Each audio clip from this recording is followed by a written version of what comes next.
লুকিয়ে লুকিয়ে ছেলেকে হরলিক্স খাওয়ানো হচ্ছে, আর যেই না সংসার একটু বেশি টাকা দিতে বলি অমনি মুখ শুকনো করে বলা হয় কোথায় পাবো।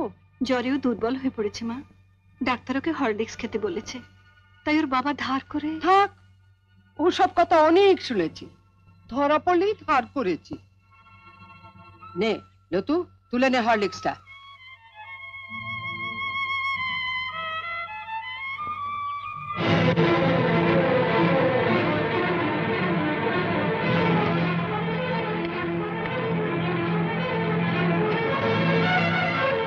শোনো বড় বউ, আমি আগেও বলেছি আবারও বলছি, যার স্বামী যেমন রোজগার করবে তার ঘরে তেমনি খাওয়া দাওয়া হবে।